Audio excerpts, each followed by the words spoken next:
The classroom walls were covered with smiling faces from last year's honor roll. Every face was light-skinned. Not one looked like Maya. She noticed it the moment she sat down. Sunlight spilled through the tall windows, landing on rows of desks where children leaned together in easy comfort. Maya sat alone. Her desk was pushed slightly to the side, not by accident but by habit. No one questioned it anymore. A boy in the front row turned around and smirked. "Why do they even let her sit here?" he said loudly. "She's not from our side of town." Another voice followed, casual, practiced. "Yeah. Kids like her don't end up in places like this anyway." Maya lowered her eyes to her notebook. Her skin felt hotter than the room, as if every stare had weight. She whispered, barely audible, "I did the assignment, just like everyone else." The teacher cleared his throat.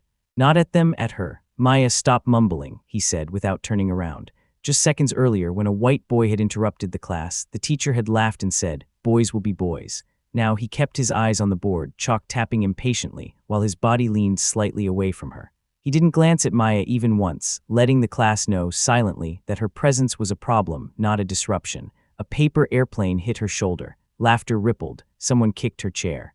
Her book slid off the desk and fell open on the floor.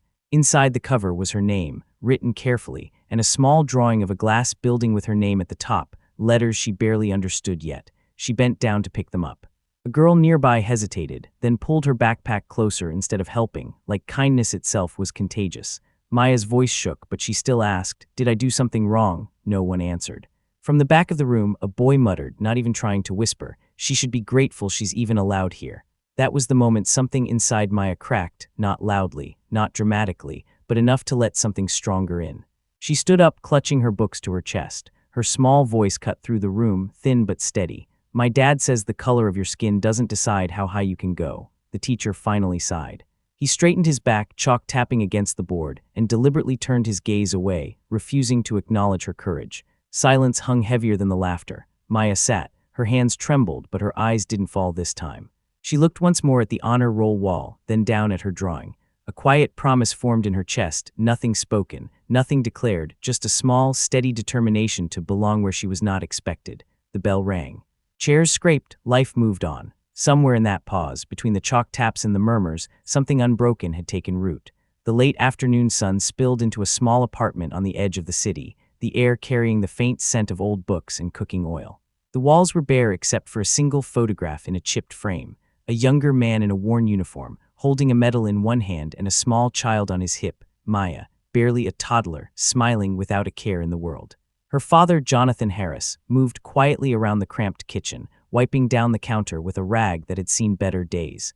Every movement was precise, habitual, a rhythm learned from years of doing more than his share. He was a tall man, broad-shouldered, but carrying the weight of the world in the furrows on his forehead.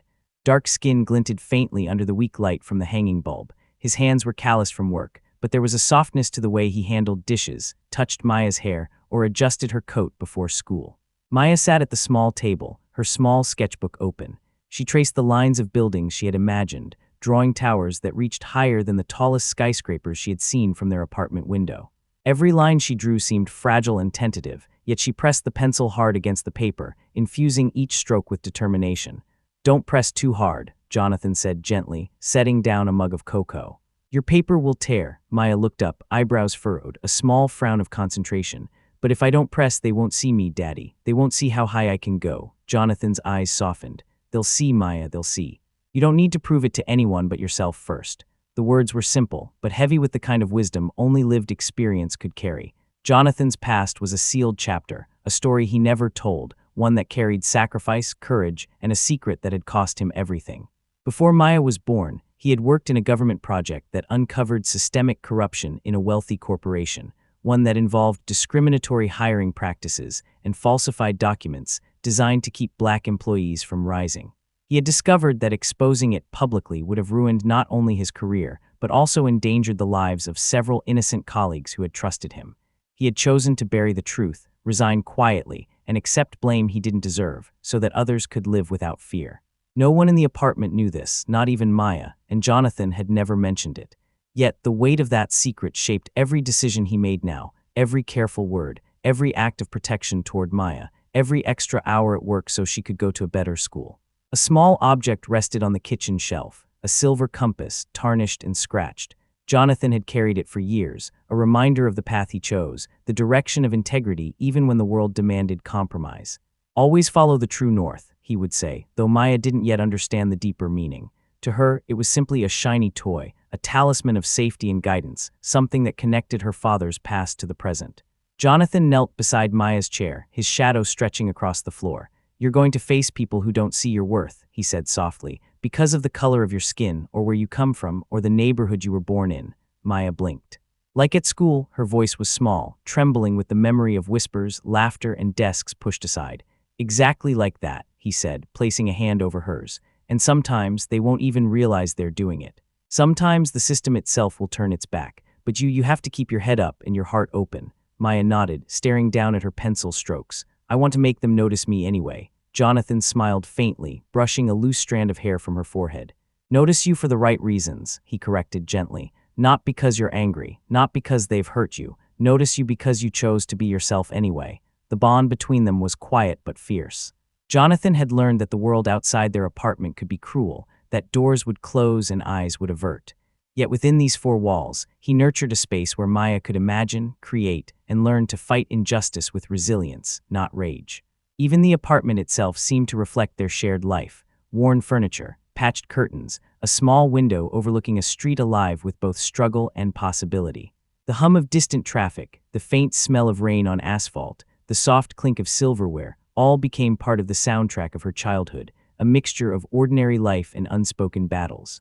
Jonathan's sacrifice was invisible, yet it threaded through every small decision. He worked 2 jobs to pay for Maya's school, spent nights correcting her math, encouraging her drawings, making sure she felt the world could belong to her even if it refused to at first. His hidden past, the moral courage he had stored away, became the foundation for the lessons he imparted daily: integrity, perseverance, and the quiet assertion of self-worth. And Maya, with her small hands and determined eyes, soaked it all in, unaware that her father's story, the secret of battles fought and victories concealed, was silently guiding the first strokes of her own journey toward power. Even now, the compass sat on the shelf, glinting in the dim light, a constant, silent reminder. True direction is not measured by applause or recognition, but by the choices made when no one is watching. The rain had begun as a whisper, tapping lightly against the apartment window as Maya tightened her coat around her small frame. Jonathan grabbed his umbrella and tugged her hand through the puddled streets, the city lights shimmering off wet asphalt. The air smelled of wet concrete and exhaust, and the rhythmic patter of rain mixed with distant car horns made the walk feel both ordinary and urgent. They were heading to a newly opened science exhibition downtown. Maya's school had promised tickets for the brightest young minds in the district, and she had been invited because of her designs, models of sustainable architecture she had quietly submitted, never expecting recognition. The invitation, however, had come with an unspoken warning. Certain officials doubted she belonged. At the entrance, the security guards scrutinized her and Jonathan longer than any other visitor. Jonathan's eyes narrowed. He could feel the subtle weight of judgment, the unspoken questions, the way their hands hovered over IDs when they reached his wallet, then hesitated. Maya clutched her sketchbook tighter, noticing a cluster of children whose families looked affluent, well-dressed, and entirely confident they were in the right place. "Sir," one guard said finally, his voice polite but cold, "we need to verify her credentials. This area is only for select participants." Jonathan forced a calm smile, producing the official invitation. The guard scanned it, then glanced at Maya with a small, dismissive tilt of his head, as if the child's dark skin was incompatible with competence. Maya's small voice quivered, barely audible. "Daddy, why are they looking at me like that?" Jonathan bent slightly, whispering into her ear, "Because they haven't learned to see people for what's inside yet. Just keep your head up. You belong here." Inside the exhibition hall, the crowd moved like a living river of suits and polished shoes. The bright lights reflected off chrome and glass displays. A privileged teenager sneered openly as Maya approached the table displaying her model. A small glass-and-wood tower, precise in design, delicate yet ambitious. "This is cute," the boy said, voice dripping with condescension. "For a kid like you." Maya's lips pressed into a thin line. She looked up at Jonathan, who gave the tiniest nod. "Hold your ground." The boy leaned over her shoulder, voice low but cutting. "Don't take it personally. People from your neighborhood just don't usually build things like this." Maya swallowed hard, a flash of hurt and anger mixing in her chest. But she remembered her father's lessons: resilience, not rage. Jonathan's hand hovered over the edge of her model, ready to intervene if necessary, but he waited. Instead, he calmly straightened his coat and with a quiet, steady voice said to the boy, "Her work is here on merit alone. Your opinion is irrelevant." The boy's smirk faltered, but before he could respond, a security officer stepped closer. Jonathan noticed the officer's gaze linger a fraction too long on Maya's skin, a silent assessment he was not willing to verbalize. Suddenly, a live stream started nearby, capturing the interaction. Someone in the crowd whispered, "Isn't that the girl from the school district? Didn't they say she couldn't make it here?" The murmurs spread like wildfire. Phones lifted. Cameras flashed. The privileged boy tried to turn the situation into a joke, pointing at Maya, trying to mock her in front of the crowd. But the camera angles were catching everything. The dismissive smiles, the subtle microaggressions, the protective stance of her father, and most importantly, Maya's calm, unwavering focus as she straightened her model. Her voice rang out, small but clear. "My design isn't about where I come from, it's about where it can go." A hush fell over part of the crowd. Some adults exchanged glances, uncomfortable. Others muttered to friends, surprised by her poise. Then the boy, frustrated, reached to knock over her model. Time seemed to stretch. Jonathan's reflex was lightning fast. He moved in front of her, catching the edge of the tower with one hand. The crowd gasped. A high-pitched voice from behind screamed, "Stop, that's a child's work." Maya stood frozen, wide-eyed, then slowly whispered, almost to herself, "Why do they think I can't belong?" Jonathan's eyes met hers, a silent encouragement passing between them. He bent down, adjusting the model, his hands steady despite the chaos around them. The cameras kept rolling, capturing the exact moment of defense and composure, a viral tableau of dignity against systemic injustice. The privileged boy's father arrived then, anger written on his face. "What's happening here? Why is she in this section?" he demanded, his tone carrying entitlement thickly, as if the rules of the world naturally favored him. Jonathan remained calm. "She was invited based on her work, that's all that matters." The father scoffed, shaking his head. "You don't understand, she's not like the other participants." Maya, taking a deep breath, spoke up again, her small voice rising in confidence. "I'm exactly like the people who judged me, smart, capable, ready to create. You just didn't expect me to be." A brief silence swept through the room. Some onlookers shifted uncomfortably. Others raised their phones, recording the entire exchange. Jonathan placed a protective hand on Maya's shoulder, guiding her gently toward a nearby table to continue her presentation. By the end of the hour, the live feed had gone viral. People in the hall whispered, others shared clips online. The interaction's subtle discrimination, quiet courage, and undeniable talent had been captured perfectly. A child standing tall, defended by a father whose calm decisiveness exposed privilege and bias, all without a single shout. Outside, the rain had stopped, leaving the streets glistening. Jonathan walked Maya home, her hand in his, still trembling slightly. She finally spoke, a small, thoughtful voice breaking the quiet. "Daddy, do they always act like that?" Jonathan looked down, brushing rain from her hair. "Sometimes, Maya, sometimes the world isn't fair, but moments like this. They show us how strong we can be, even when others try to make us feel small." And in that ordinary, wet street, Maya squeezed her sketchbook to her chest, the flash of cameras still vivid in her mind, carrying with it a quiet realization that her voice and her presence, no matter how small, already mattered. In the flashes of phone lights and murmurs of the crowd, an invisible seed was planted. Something would grow from this day, though she could not yet know how or when. The morning after the exhibition, the apartment felt different. The rain from the night before had left puddles on the streets, but inside, the air was heavy with tension. Jonathan sat at the small kitchen table, coffee growing cold in a chipped mug. His eyes flicked toward the glowing screen of his laptop, where notifications had begun piling up. Messages, emails, social media alerts, news links. The video of Maya standing by her model, defended by Jonathan, had gone viral overnight. The clip showed every nuance, the dismissive glances, the whispered insults, the boy's father's entitlement, and Jonathan's quiet intervention. The comments were a torrent of reactions, admiration, disbelief, outrage. Some applauded Maya's courage, others questioned why a child was there at all, their words steeped in class bias and subtle racism. Jonathan rubbed his temples. He could feel the weight of every comment as though each one struck a nerve. Some articles had already framed it as a child genius defended by vigilant parent, but others questioned her legitimacy. Was she really invited? Did she belong in a high-profile exhibition? Even the security guards had been subtly criticized for letting her in, their decisions dissected online. Maya, perched on a stool nearby, looked up from her sketchbook. "Daddy, did I do something wrong?" Her small voice carried a mixture of confusion and fear, the innocence of a child confronted by a world suddenly so large and so critical. Jonathan's gaze softened. "No, Maya, you did exactly what you were supposed to do. You stayed true to yourself, even when others tried to tell you that you didn't belong." Her eyes glistened. but people are saying mean things about me. Why? He sighed, taking her hand. Because sometimes the world is slow to recognize fairness. People are comfortable believing that only certain faces, only certain backgrounds deserve a chance. They're wrong, but that doesn't mean you stop being who you are. The apartment phone rang. Jonathan picked up. A reporter from a local news outlet was on the line, eager for an interview. Jonathan hesitated. He could speak, explain the context, advocate for Maya, but he also knew that exposing too much could invite scrutiny on their lives, put Maya in a spotlight she wasn't ready for, and risk their safety. He chose silence for the moment, giving only a brief statement. Maya was invited for her work. That's all you need to know. He hung up, the phone echoing in the empty room. The moral choice weighed heavily. Speak fully and risk everything, or protect his daughter and let the story take its course. By midday, the viral clip had spread to national platforms. Jonathan scrolled carefully, seeing the reactions. Some people praised his restraint. Others criticized the school's policies and the exhibition's elitism. One Twitter thread discussed racial microaggressions in educational spaces, and Maya's brief lines had been quoted extensively. My design isn't about where I come from, it's about where it can go.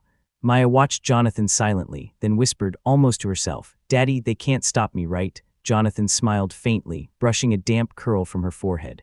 No one can stop you, Maya, not if you keep believing in yourself. The next day, the school principal called. Jonathan listened as they expressed concern over the clip and the attention it had drawn. We never expected this, the principal said, carefully choosing words. It has caused quite a stir. Jonathan stayed calm, though inside, a storm brewed. My daughter was invited for her work.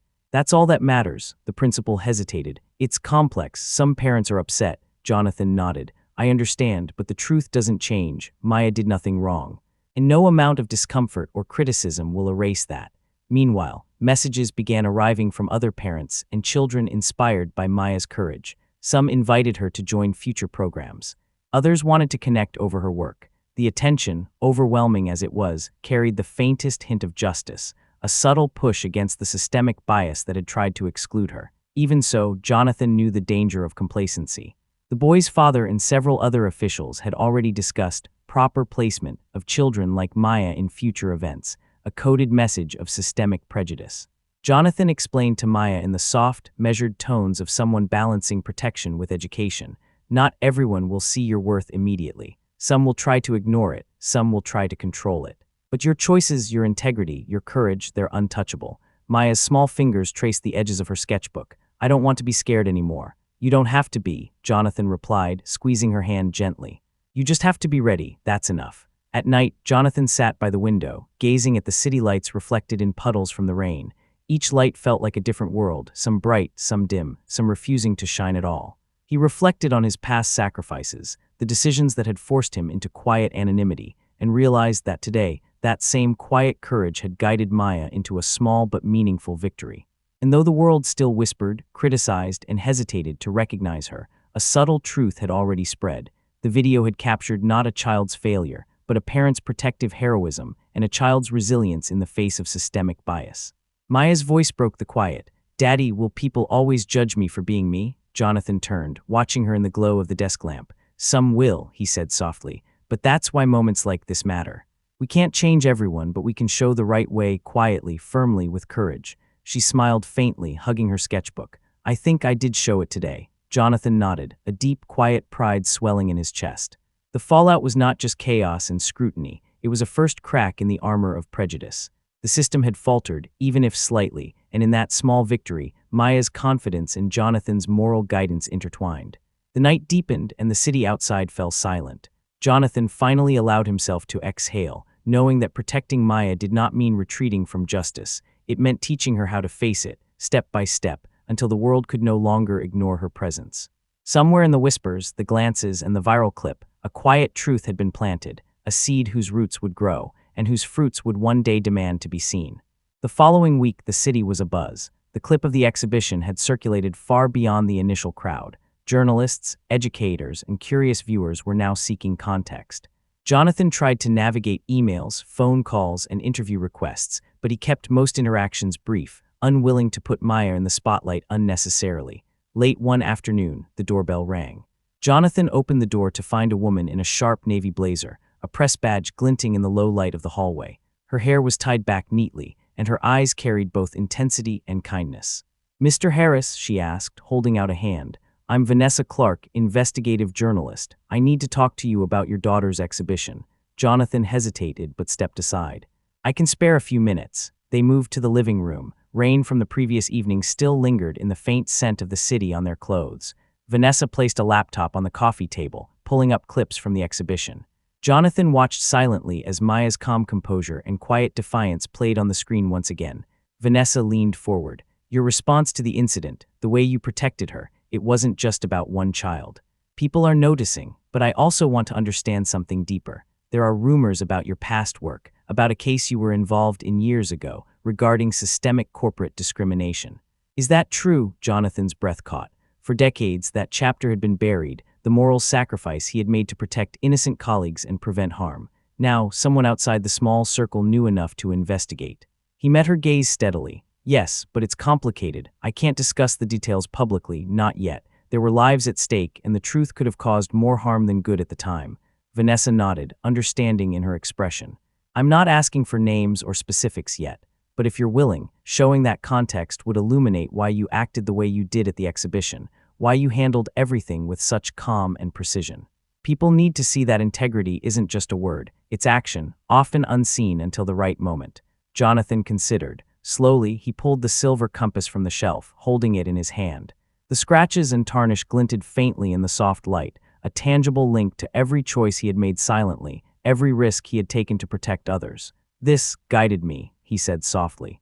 Every decision I've made since that day, every time I chose protection over recognition, it's all connected to this. Vanessa nodded, capturing the moment on video. This is exactly the story the world needs, not just the exhibition.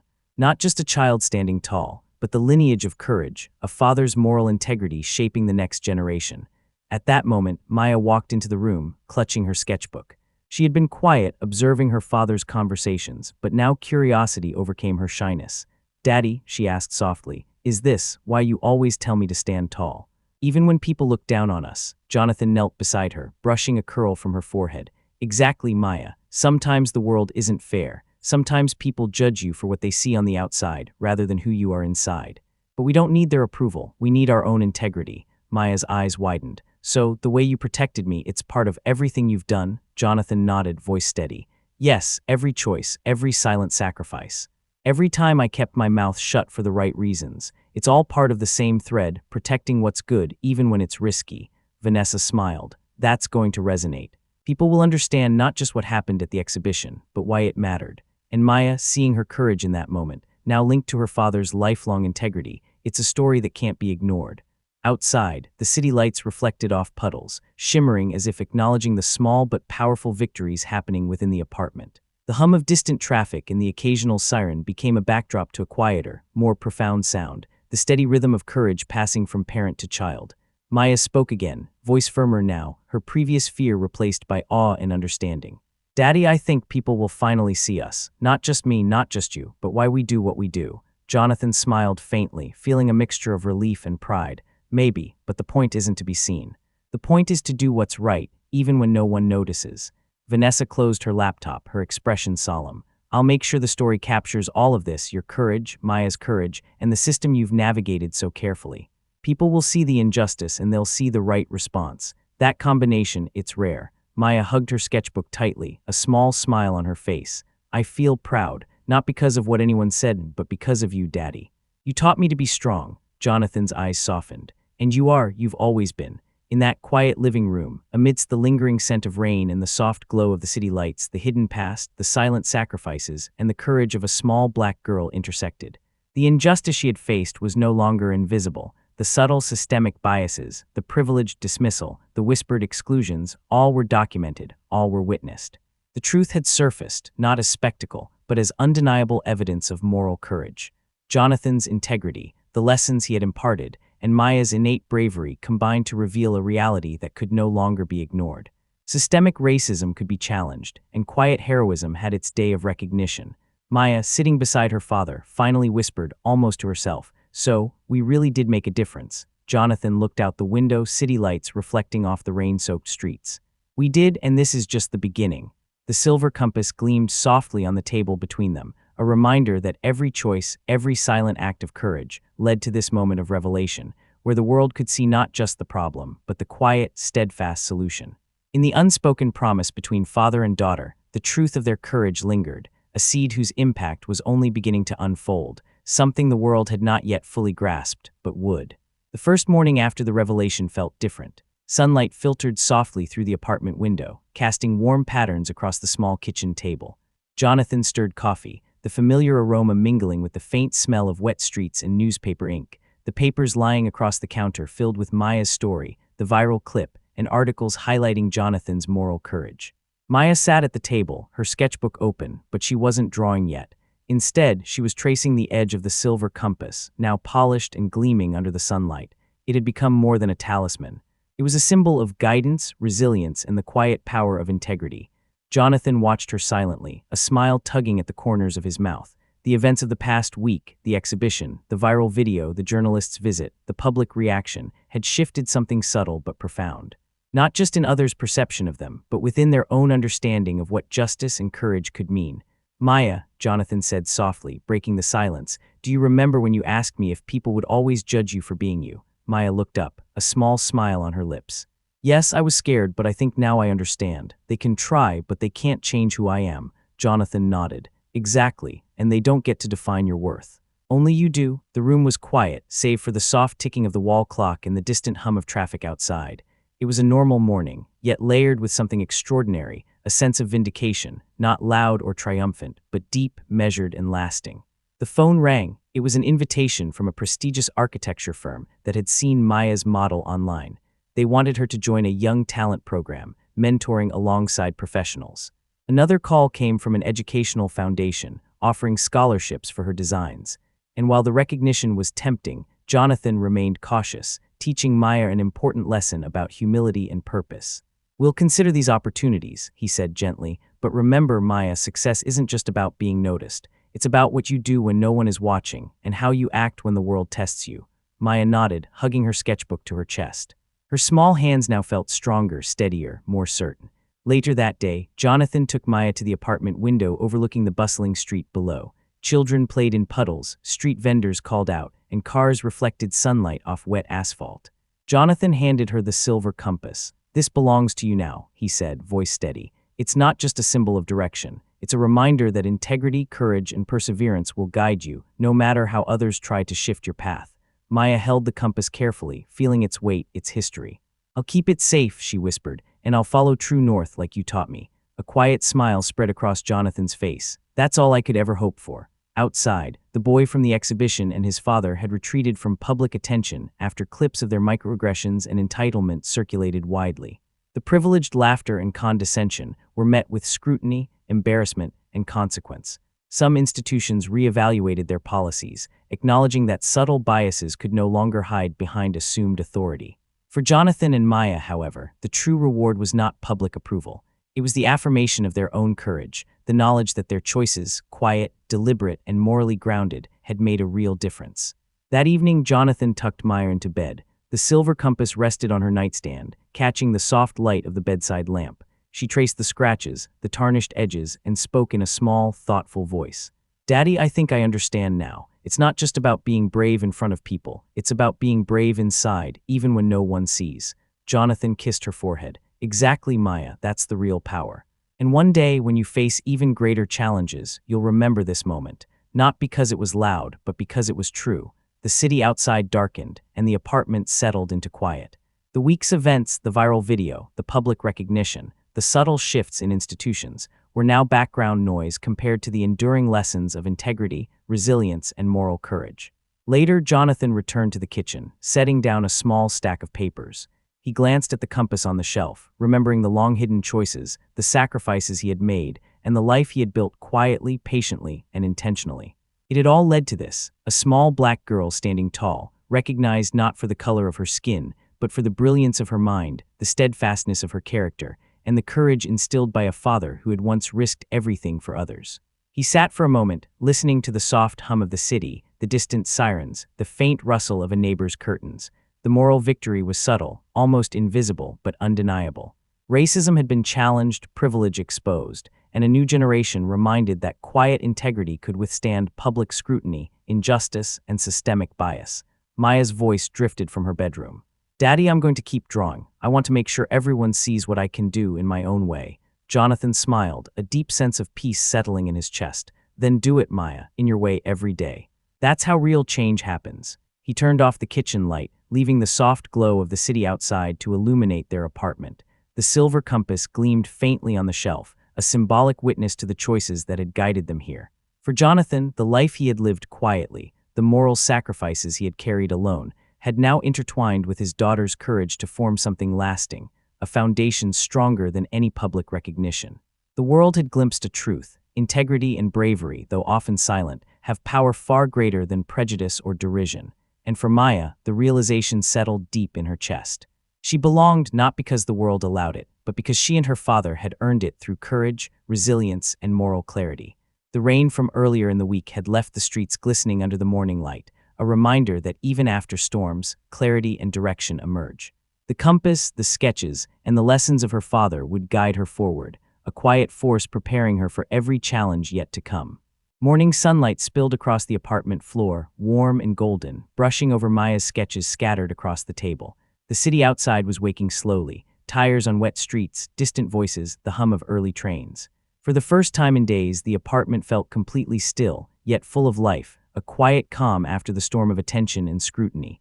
Maya sat by the window, her silver compass beside her sketchbook. She traced the edge of the metal, remembering every choice, every moment that had led here, the exhibition, the viral video, the boy's sneers, the father's protective hand, the journalist's visit, and finally the subtle shifts in perception that had begun to ripple outward. Her small voice broke the silence. Daddy, do you think they'll ever forget? Jonathan, leaning against the counter with a mug of coffee, glanced at her. Forget what? The way people looked at me, like I wasn't supposed to be there.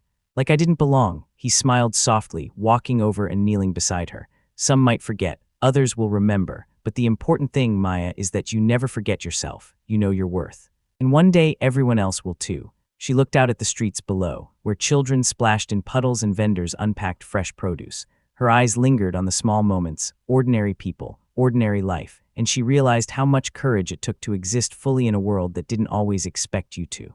Her voice was quieter now, reflective.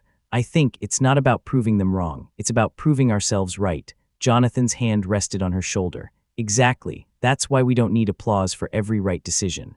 Our integrity, our choices, and the courage we carry, they're enough. Maya picked up her pencil, sketching softly across the page. Each line felt deliberate, steady, unshakable. The compass gleamed beside her, catching the sunlight, a quiet symbol of guidance, of every choice made in shadow and every lesson learned through courage. Outside, the neighborhood moved in its normal rhythm. Some adults had seen the viral clips, others had not. Some whispered about privilege and bias, some ignored it entirely. But Jonathan and Maya no longer needed the world's acknowledgement. They had witnessed their own strength. A soft knock came at the door. A neighbor, holding a small bouquet of flowers, smiled at Maya. We saw your work online. It was incredible. Keep going. Maya's eyes widened, and she smiled genuinely.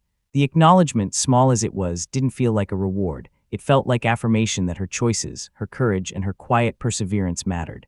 Later, as Jonathan brewed another cup of coffee, Maya carefully placed the silver compass on the windowsill, letting the light catch its surface. It's ours now, she said softly, but I think it belongs to everyone who keeps doing the right thing, even when no one is watching. Jonathan nodded. Yes, Maya. And maybe that's the truest power we have, not to change the world overnight, but to carry the courage and integrity that inspire it quietly, steadily.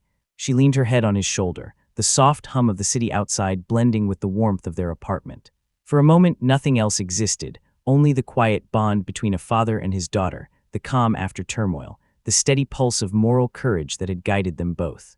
Maya whispered almost to herself, Daddy, I think this is just the beginning. Jonathan smiled faintly, brushing a stray curl from her forehead. It is, and the choices we make today will guide tomorrow, even if we don't see the full impact yet. The compass glinted one last time in the morning sun, a reminder of every challenge faced, every injustice confronted, every act of courage taken in silence. Outside, life moved forward, unaware of the quiet heroes living among it. Somewhere beyond these walls, the world would continue, and the ripples of courage and integrity planted here, in a small black girl and her father, would grow, quietly demanding recognition in ways neither of them could yet imagine. Maya stood, sketchbook in hand, ready to step into the day. Jonathan followed, a silent guardian and teacher, both knowing that the world would continue to challenge them, but now, with confidence and moral clarity, they were ready. The silver compass rested on the windowsill, sunlight glinting softly against its scratches. A quiet reminder of the choices that mattered, the courage that endured, and the truth that justice, though often slow, always leaves traces for those willing to notice. And in that calm morning light, the final, quiet truth settled in: true heroes live quietly among us.